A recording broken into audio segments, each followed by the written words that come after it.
My name is Mina Choi. I am 34 years old, Chinese American, and for 7 years I was the quiet strategist behind Virion Tech's most profitable quarters. I do not have a dramatic origin story. No legacy admissions or handshakes behind closed doors.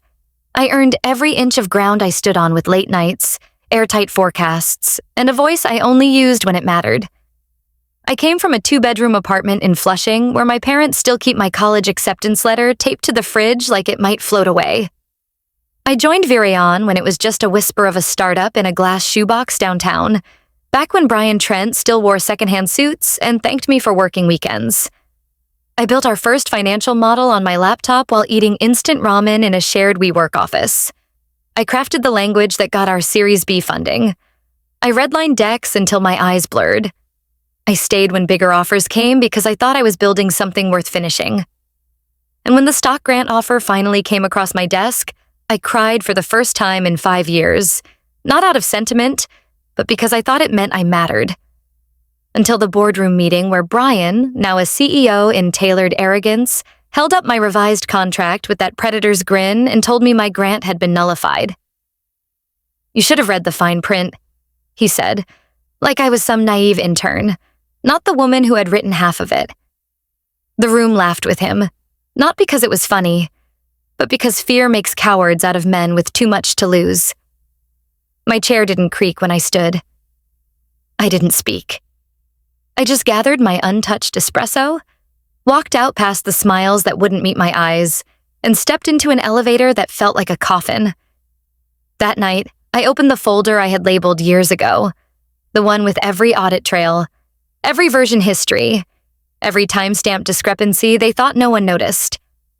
I didn't know what I was going to do with it yet, but I knew the story they were trying to bury me with had just opened a plotline they couldn't control. People like Brian think women like me are just footnotes, supporting characters, quiet calculators of someone else's brilliance. But I knew the truth. I had carried the bones of that company through every pivot and fire drill. I had smoothed their mistakes, silenced my instincts, and swallowed their praise like crumbs. And still, they erased me with a clause and a chuckle. That day, I walked out with nothing in my hands. But what they didn't know was that I already held everything I needed. My name was not going to disappear beneath theirs. Not this time. My name was going to be the headline. And Brian Trent just handed me the opening sentence. I should have caught it. That clause, tucked like rot behind a fresh coat of paint, sat on page 17 of a document I had reviewed a dozen times before. It was a revised contract I had been told was just for compliance updates. A harmless refresh before our planned reorganization. There had been no red flags in the PDF title, no announcement in the board Slack, just an email from our internal counsel saying, "Please sign by EOD to stay aligned with equity restructuring."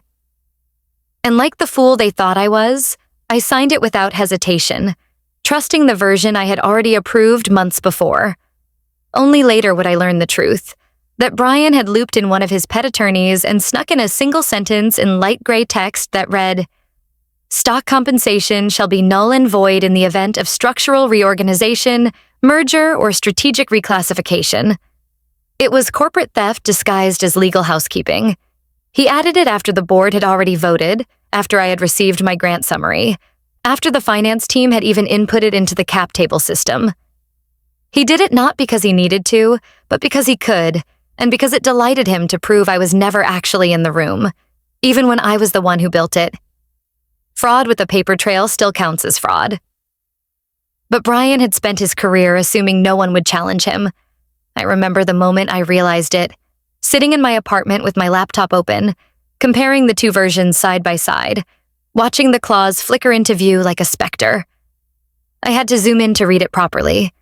My hands went cold. My breath did not catch. It vanished. I went back through the document history on our server and found a brief window of time when the document was unlocked by Brian's credentials and someone from legal had edited it with track changes turned off. That moment changed everything. I was no longer just angry, I was prepared. Because they had given me a reason, one I could point to, name, and underline in bold. They had buried the knife and handed me the map. I made 3 backups of the original files. I exported email threads. I saved calendar invites. I even photographed the signatures in case metadata got wiped. I had learned early on that survival in tech was not about brilliance. It was about documentation. People like Brian don't worry about paper trails because they believe they are untouchable. But that clause, that quiet betrayal, was his signature in invisible ink. It was the first stone in an avalanche. And the more I dug, the more I realized it was not the only stone he had moved. He had no idea I had noticed. No idea I was already preparing the story he thought he had erased. The first copy I made wasn't out of suspicion. It was habit. I had always kept backups, both digital and physical, because I learned early that in companies like Virion, truth had a tendency to evaporate if you didn't pin it down. So when Brian handed me that contract with a half smile and a casual, "Just sign it so we can move forward," I scanned it and saved it before I even opened the pen. I didn't read it again that day, but I filed it under the same label I'd used since my internship days: Originals, tucked between tax documents and old pitch decks. A week later, when I noticed my stock grant disappearing from the dashboard, I pulled it out. The language had changed. The sentence was there, hiding like a wolf in a flock of sheep. Not in the version I signed, but in the version they uploaded after the fact. And what Brian didn't know, what legal had underestimated, was that every edit in our system left fingerprints. I found version histories that showed the file being accessed late at night by an admin account tied to Brian's executive assistant. I found security camera footage from the office hallway that showed when the printed copy was delivered to my desk, time-stamped with a date before the clause even existed.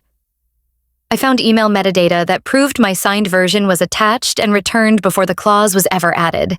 They thought they could scrub the timeline and rewrite the facts. But tech has its own memory. I was trained to follow anomalies, to trace deviations, to ask why one figure didn't match the others. So I applied that same instinct to my own story. Every file I recovered, I copied to an encrypted flash drive. I mailed one to my sister in Chicago. I hid another in a hollow book on my shelf. I kept the last one in my freezer, sandwiched between frozen dumplings and a bag of edamame. It was not paranoia. It was preparation. They had broken the contract, erased the ledger, and mocked me for not seeing it sooner. But I had receipts. Not just digital ones, but layers of verification, like a forensic trail made of paper and persistence. And I wasn't planning to go public yet. I wasn't trying to be a whistleblower or a martyr. I just wanted my share of what I had helped build. But once I saw how deep it ran, once I realized how many others they had done this to, I stopped thinking like a strategist and started thinking like a witness. I had always been the person they called when something was on fire. But this time, I wasn't putting it out. I was letting it burn. Because I had every reason to. And I had proof of who struck the match. The last time I spoke to Mason Huang, it was over a glass of Japanese whiskey at a conference after party in Singapore, where he leaned in close and said, almost like a dare, "If you ever need a way out, come to me first." At the time, I laughed it off, thinking I'd never need to cash in a line like that. But the morning after Brian humiliated me in that boardroom, I opened my contacts, scrolled past names that would only offer platitudes or performative concern, and stopped at his. I typed out one sentence. "I think it's time," and hit send before I could talk myself out of it. He replied within 5 minutes with a location and a time, no questions asked. We met at a quiet bistro tucked beneath a row of townhouses in No Valley, the kind of place where no one looked twice and everyone minded their own business. He looked exactly the same, tailored without being loud, calm without being passive, and he waited until our drinks had been served before he finally said, "Tell me what happened." I didn't sugarcoat it. I gave him the clause, the metadata, the altered file logs, the timeline, and the intent. He didn't interrupt once. When I finished, he exhaled slowly, stirred his drink, and said, "So you've got the match, the kindling, and the gasoline. What are you waiting for?" I hesitated. I didn't come to him for a pep talk. I came because I knew he knew the side doors, the quiet players, the people who pulled strings without needing credit. Mason wasn't just an investor. He was the kind of man who could walk into a room full of VCs and walk out with everyone's silence. So when he asked, "Do you want justice or fire?" It wasn't a metaphor. It was logistics. It was strategy. I told him I wanted justice that hurt. Not a settlement. Not a whisper campaign. I wanted structural collapse, one brick at a time. He nodded and said, "Then we're going to need leverage." Over the next hour, we built a map, not of the company, but of its dependencies. Vendors, limited partners, press contacts, HR leaks, buried NDAs, backdoor acquisitions, and the investor who quietly hated Brian but had too much skin in the game to say so. Mason knew where the weak beams were. I had just handed him the wrecking ball. As we stood to leave, he said, "You'll need to move quietly for now. When the first nail comes loose, you'll feel it. Don't flinch." I walked out lighter than I had in weeks. Because for the first time since they stole what I earned, I wasn't reacting. I was planning. I wasn't asking to be heard. I was preparing to be impossible to ignore. And I wasn't just looking for revenge. I was building its blueprint. Mason didn't waste time with hypotheticals. Within 2 days, he connected me with a journalist from the Equity Ledger, someone with enough discretion to stay anonymous but enough reach to make sure the right people got nervous. Her name was Serena, and when we first spoke, her voice was calm, almost disinterested, like she was used to people overpromising and underdelivering. I didn't pitch her a scandal. I didn't use emotional appeals. I gave her a folder labeled "Start Here" with 12 pages of internal audit logs, a redacted email chain that made Brian's hands-on involvement impossible to deny, and a spreadsheet that raised questions any competent investor relations officer would have caught and buried. She didn't say much after reading, but I heard the soft whistle through her teeth, and that was enough. She didn't need to break the story all at once. That was the beauty of it. We would do it in waves, each one more disruptive than the last. The first piece dropped on a quiet Tuesday morning. A small article, just 600 words buried beneath headlines about tech layoffs and mergers. But it had one thing most stories lacked: accuracy and receipts. It called into question a financial inconsistency in Virian's quarterly reporting, flagged a sudden executive departure, and quoted a former employee anonymously stating that certain figures had been massaged. There was no mention of me. That was on purpose. I didn't want the spotlight. I wanted the ripple effect. And I got it. By noon, I saw the Slack messages flying between Virion teams, screenshots of the article, questions from clients, a flurry of calendar holds appearing on the internal systems I still had ghost access to. The board called an emergency meeting by 3 p.m. The next day, our largest external partner paused their renewal discussion. I watched it all unfold from a distance, sipping coffee in a public atrium no one ever checked, my laptop dimmed, my phone silenced, feeling the first tremor of a quake I had engineered.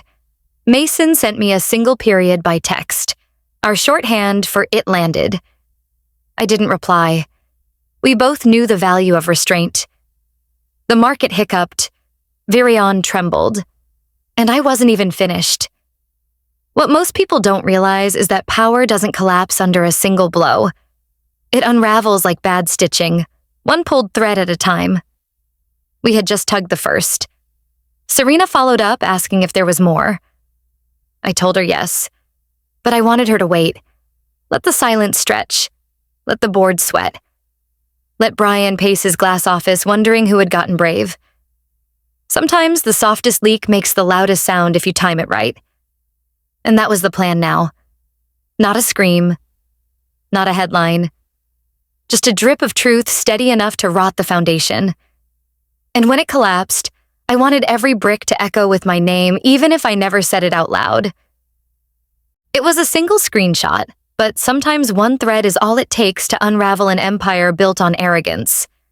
The email had been buried in a string of forwarded threads between Brian and the CTO, titled in lowercase like they thought that made it casual, harmless, invisible. But tucked in the middle was one line I couldn't forget. Brian had written, "Mina still thinks she's essential.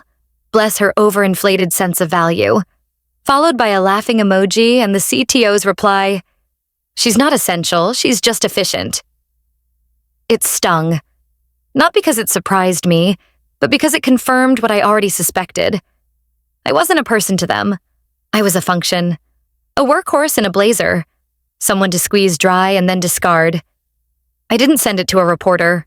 Not yet. I sent it to Oliver Lynn, a compliance officer who had worked at Virion for 8 years and kept his head so far down people forgot he was even in the building. But I remembered. He had once stopped by my desk to thank me for catching a reporting error that would have cost us a contract. He never forgot that. When I sent him the screenshot with no subject and no explanation, just the image itself, he replied within 4 minutes with a single question. How recent? I told him it was 3 weeks old. His next reply was longer. They think we're all disposable. I've been documenting things too. Let's talk. That was the moment it turned, when the rot started to smell from the inside out. Oliver had access to logs I couldn't touch, internal audit trails I had only guessed at. He started asking questions during meetings, quiet ones, small ones, but just loud enough that other people noticed. Legal started showing up to stand-ups. Brian called a surprise all-hands to reset the culture, which really meant remind everyone who holds the matches. But it was too late. That email had traveled faster than truth usually does. People who had nodded through meetings before were now blinking twice. Slack messages turned vague. Mid-level managers started backing up their files, whispering things like, just in case. I didn't need to raise my voice. The words were already echoing through the walls. It's funny, really. They built an entire narrative around how I was too emotional, too ambitious, too much. But all I had done was show one email to the right person. And that person knew exactly how to light the fuse without making a sound. When power mocks you, it assumes you'll stay quiet. What they forgot is that silence is not the same as surrender. Sometimes it is just the inhale before the storm. And by the time they realized I had never stopped breathing, the damage was already crawling up their walls, one screenshot at a time. It was a Tuesday when Marcus called, his name flashing on my phone like a forgotten bookmark, the kind you flip past without meaning to, but never truly discard.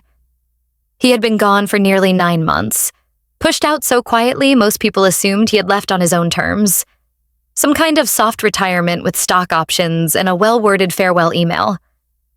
But I remembered the tension in his shoulders during that last quarter, the way he paused before answering in meetings, like someone weighing a truth he wasn't allowed to speak aloud. We met in a small cafe 2 neighborhoods away from the Virion building, the kind of place where the coffee tastes burnt, but the tables are close enough to other people's conversations that no one listens to yours. Marcus looked older, like the silence had aged him, but his eyes were clear, steady. He didn't waste time. He slid a flash drive across the table, wrapped in a receipt from some chain pharmacy like it was a packet of sugar. If you use it, make it count, he said.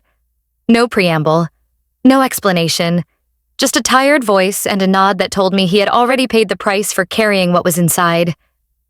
I didn't open it there. I didn't even glance at it. I tucked it into my coat pocket and finished my coffee, and we talked about nothing for 15 more minutes. Weather, sports, a mutual colleague's baby shower. The flash drive burned against my leg the whole walk home. When I plugged it in that night, my screen lit up with a directory of labeled folders that read like a confession. Audit discrepancies, double billed contracts, shell invoices, vendor kickbacks. And the worst, tucked inside a folder named Board Briefings, were 2 PowerPoint decks, one showing actual numbers, the other doctored for investors. It wasn't a paper trail. It was a forest fire with timestamps.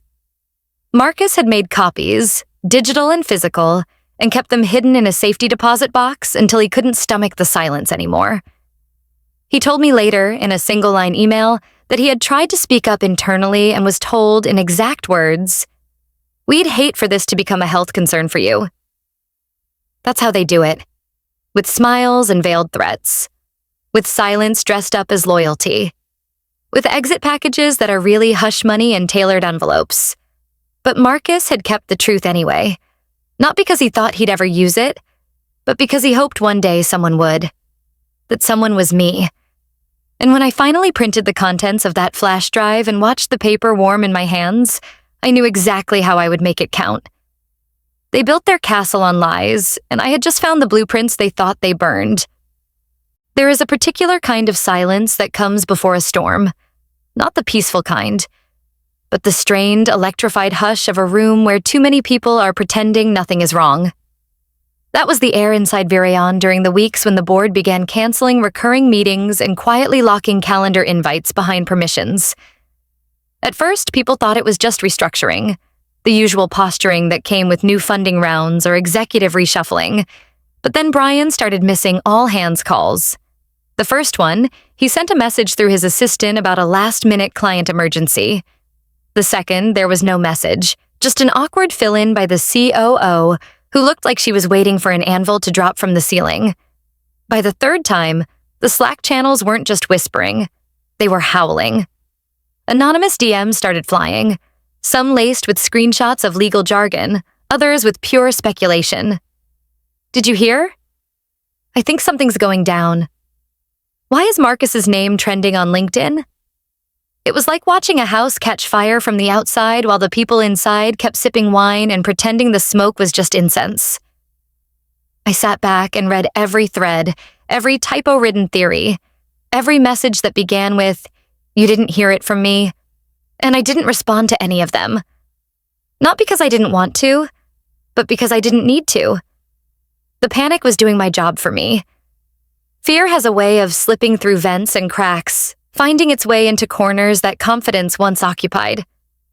I knew that look on Brian's face when he realized the walls were closing in. That stretched smile that no longer reached his eyes.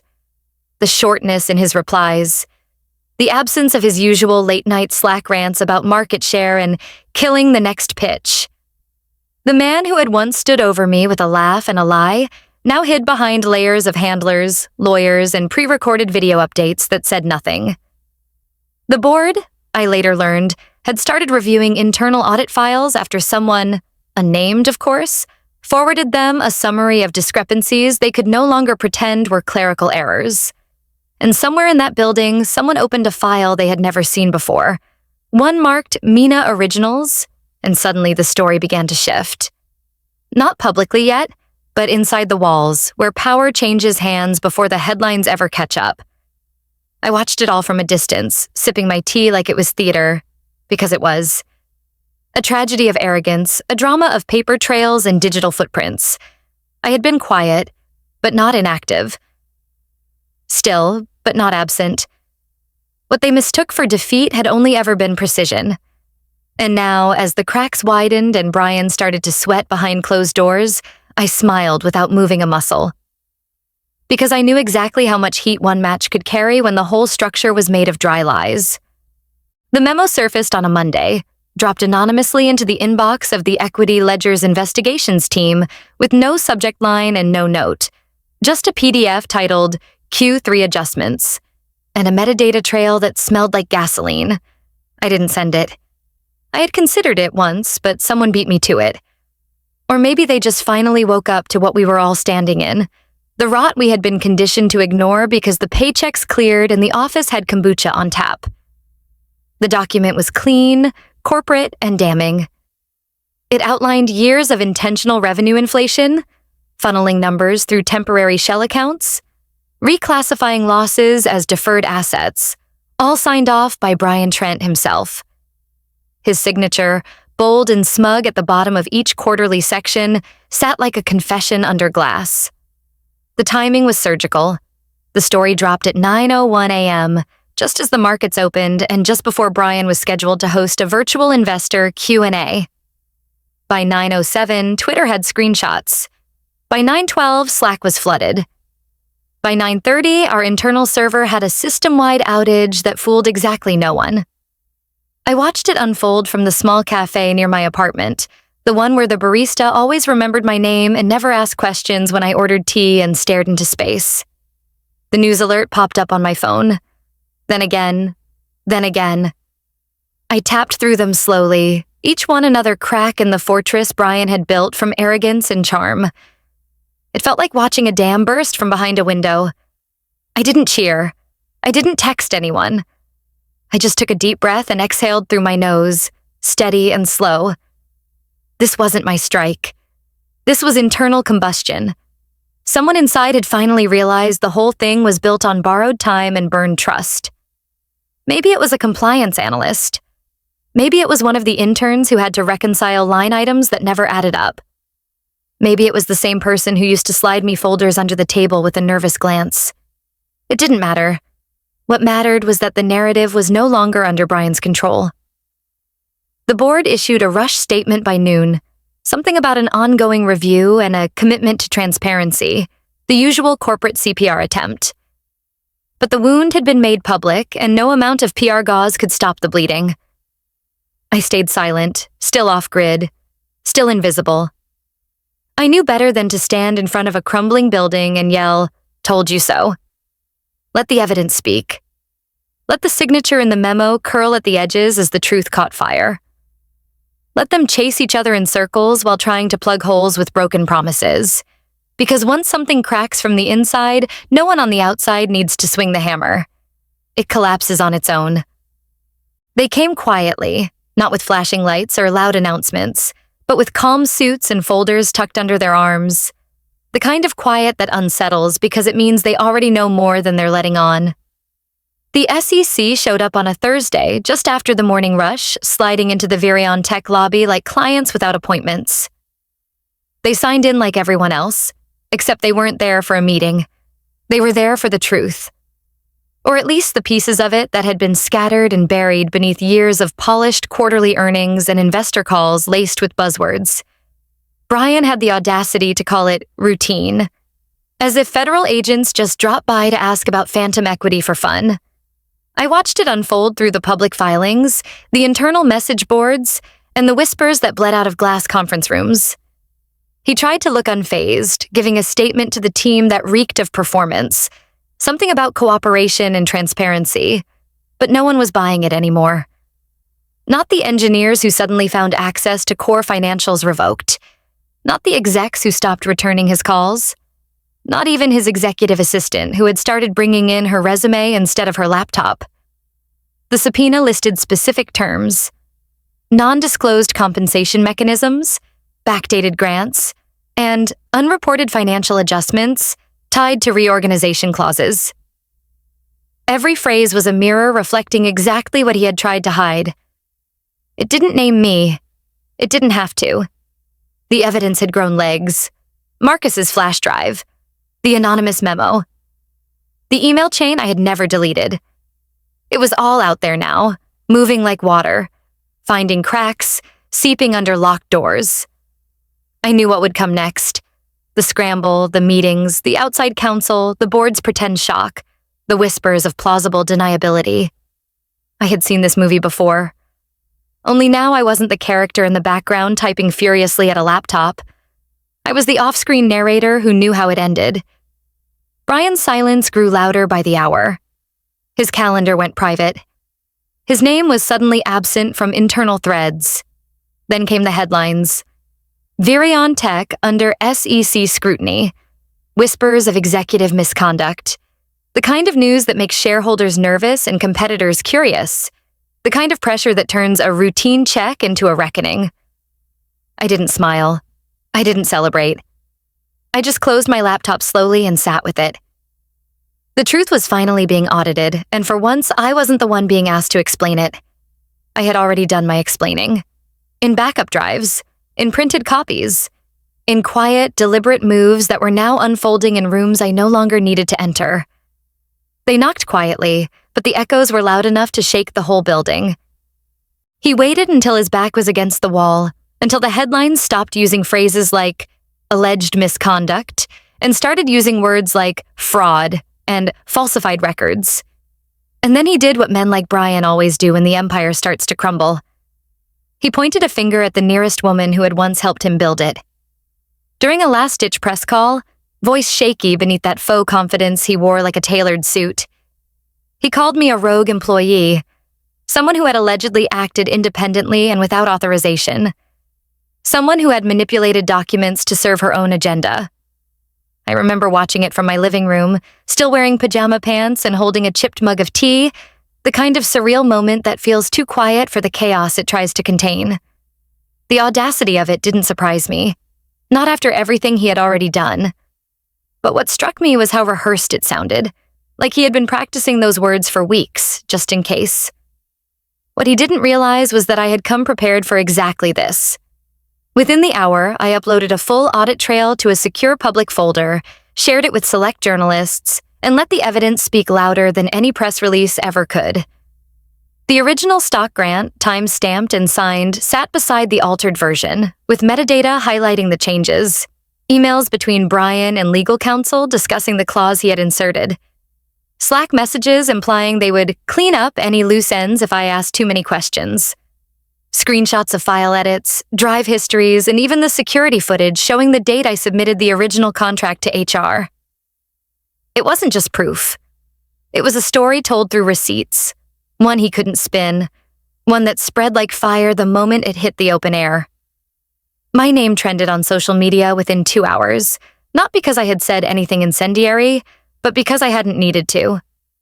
People called me the woman who kept the receipts, the strategist who outmaneuvered the CEO, the quiet one who brought the storm. There were hashtags, memes, even think pieces about whistleblower courage and the power of documentation. And while all that buzz buzzed around me, I didn't say a word. Not publicly. Not yet. I let the silence hold space for the truth to land, because nothing unnerves men like Brian more than a woman who doesn't flinch when he tries to smear her name. His attempt to paint me as unstable backfired beautifully. Investors began calling for his resignation. Employees started resharing my post with captions like, "We knew." And the board? They were nowhere to be found, too busy trying to untag themselves from a scandal they once enabled.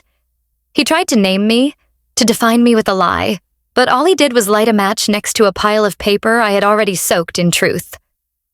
The hearing began at 9 sharp, but Brian was already sweating before the first gavel hit the wood.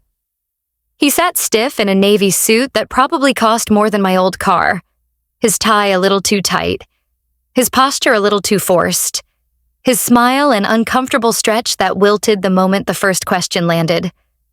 I sat in the second row behind the panel, just far enough to be out of the frame, but close enough to see every twitch of his jaw, every flicker in his eyes as the walls closed in. No one on television knew who I was, and that was exactly how I wanted it. The cameras focused on him, the disgraced CEO of Virion Tech, facing a congressional subcommittee tasked with investigating corporate fraud and internal corruption. The hearing room felt colder than I expected, the kind of cold that seeps through expensive suits and talking points. I sat still, hands folded in my lap, pretending my pulse wasn't tap dancing behind my ribs as one committee member after another read directly from the documentation I had spent months gathering. My voice wasn't in that room, but my words were.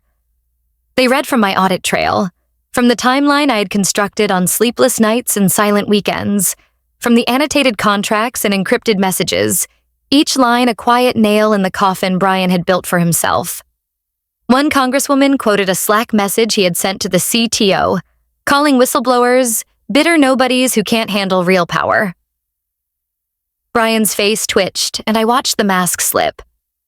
His rehearsed charm buckled under the weight of paper.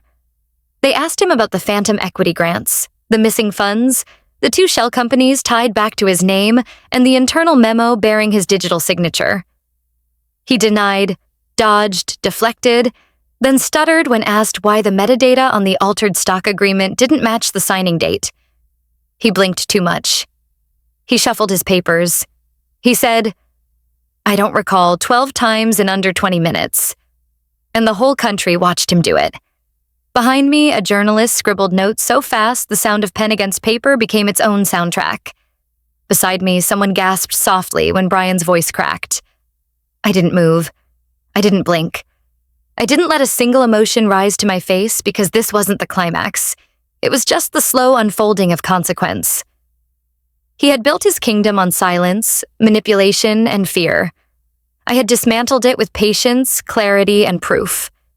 And now he was just another man trying to lie his way out of gravity while the world tuned in to watch him fall. When the hearing recessed for lunch, Brian stood too quickly, knocking his water over. It soaked the papers in front of him. No one helped him clean it up. I walked out quietly, still invisible, still unknown. But by the time the afternoon session started, everyone knew whose receipts they were reading. The news broke early that morning, quietly at first, a ripple that turned tidal by noon. Virion Tech's IPO was officially canceled. The announcement was buried halfway through a financial report, just a bland line item at first, but anyone who understood the language of markets could see what it meant. Investors fled like birds before a storm, and within hours, the stock valuation had flatlined in every forecast model that mattered. By noon, 2 partners pulled out of major deals, citing material uncertainty. By evening, half the leadership team had scrubbed the company from their LinkedIn profiles. And by Friday, Brian's corner office was emptied out, its glass walls now bare and ghostly. I watched from a distance, never speaking, never showing more than a neutral glance as it all unfolded. I walked through the lobby of that same building I had entered for 6 years, with my badge clipped to my blazer and a quiet hope in my chest that my work would speak for itself. Now, the badge was gone, but my spine was straight and my steps were calm as I passed the security desk. The guard who once barely acknowledged me gave a small nod this time, the kind people reserve for someone they now see differently. Outside, just beyond the glass, Brian stood with a cardboard box cradled awkwardly in his arms, the edges bent from too much weight and not enough planning. I did not stop, but I saw what was inside. A photo frame, a branded plaque, a whiskey decanter gifted by the board 2 years ago. Symbols of ego dressed up as achievement. He didn't look up when I passed, but I saw the slack in his shoulders, the way he shifted from foot to foot like a man unused to stillness. He had spent years building a machine that ran on fear and opacity, betting that people like me would stay small, stay silent, stay grateful. But the machine choked on its own gears the moment someone like me decided to stop protecting the very system that tried to erase her. What ended Virion wasn't just the scandal, or the memo, or the hearings. It was the realization that no one inside was willing to fall on the sword for Brian anymore. Loyalty had evaporated, not out of rage, but from the quiet exhaustion of watching him treat integrity like an inconvenience. The building still stood, but it felt hollow now. The nameplate was being pried off the lobby wall as I left. No ceremony, no farewell. Just a man with a drill and a checklist. As I stepped out into the daylight, I didn't smile. I didn't cry. I didn't even look back. I just kept walking, knowing that some endings do not need applause. Just truth, timing, and a box full of consequences. They called it a victory, a comeback, a reckoning. They wanted my face on panels, my story in headlines, my name etched onto glass trophies that would be handed out in ballrooms with dim lighting and dry salmon. Media outlets reached out with phrases like trailblazer and whistleblower icon, as if those words could hold the weight of what it cost me to speak up. Trade journals published think pieces about female resilience in tech, using my story as both caution and inspiration. A prestigious Women in Tech Foundation sent me a formal invitation to accept an award at their annual gala. I stared at the envelope for a long time before sliding it back into the drawer, unopened. I didn't need a trophy. I didn't need applause from people who would have scrolled past my story if it hadn't gone viral. I had already earned something more permanent than a plaque, more valuable than a standing ovation. I had the truth, and it was mine alone. I walked into this fire without a safety net, without a PR team, without a mentor shielding me from the fallout. I survived by trusting what I knew, what I documented, what they told me never to say out loud. And now they wanted to shake my hand, pin a ribbon on my chest, and call it progress. But progress isn't made in banquets. It's made in silence, in back offices, in long nights with nothing but doubt and a blinking cursor on a draft email labeled insurance. Every woman who ever stayed late to rewrite someone else's bad numbers knows this. Every junior staffer who saw too much and said too little. Every assistant who carried the weight of men's mistakes in polite folders marked urgent. I didn't want a platform. I wanted peace. I didn't want to be a symbol. I wanted to sleep without replaying the way Brian's face looked when he laughed across that boardroom table, as if my future were a punchline. And now that I had that peace, now that I could open my laptop without wondering who was watching, now that I could walk into a meeting without swallowing my voice, I wasn't about to trade it for an award that would collect dust on a shelf. I declined with 2 sentences. Thank you for the recognition. I will not be attending. No explanation, no smiley face, no softened edges. Because I wasn't interested in being palatable anymore. I was interested in being free. And freedom, I've learned, is quiet. It does not need a hashtag or a photo shoot. It looks like a calendar with white space. It feels like logging out and not being afraid. It sounds like your own voice, steady and whole. They can keep the trophies. I already walked away with something they can't engrave. Starting something from scratch after watching an empire collapse felt like walking barefoot across a glass-strewn floor, but I did it anyway. Not out of spite, not as a comeback stunt, not because I wanted to prove Brian wrong, but because I had finally learned the difference between building for approval and building for truth. With Mason's backing and the quiet loyalty of a few former colleagues who had also grown tired of pretending not to see the rot, I founded a firm that operated on 3 principles: transparency, ethics, and shared ownership. No jargon, no smoke, no mirrors. Just work that honored the people doing it. We took on projects that didn't pad egos but built bridges. Our office was small, a converted space above a bakery where the smell of fresh bread drifted through meetings and no one complained. We wrote our mission statement together, word by word, in a Google Doc where every edit was tracked and nothing was hidden. I kept the cap table open for all to see. Every hire received equity. Every decision was discussed out loud, not whispered in hallways. I remembered the interns from my old job, how they were treated like invisible gears in a machine designed to spit out someone else's success. So, when I hired our first intern, a soft-spoken college senior named Lily with sharp eyes and a habit of annotating investor decks with better questions than the VPs used to ask, I made a decision.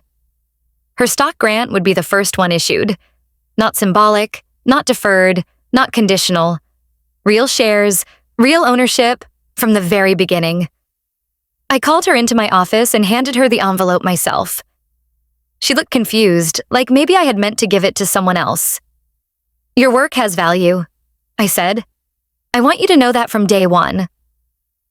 She didn't cry, but I could tell it hit her somewhere deep, the way it hit me when I finally understood what I had been denied for so long. We took a photo together that day. She stood next to me holding the signed grant letter, and I smiled in a way that felt different than the tight, polite smiles I used to wear in boardrooms. This one reached my eyes. The world didn't change overnight. We didn't make headlines, but we made payroll. We met deadlines. We created something that didn't need to be hidden or inflated. Something solid. Something human.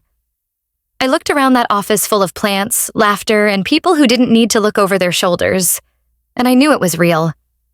Not a symbol, not revenge.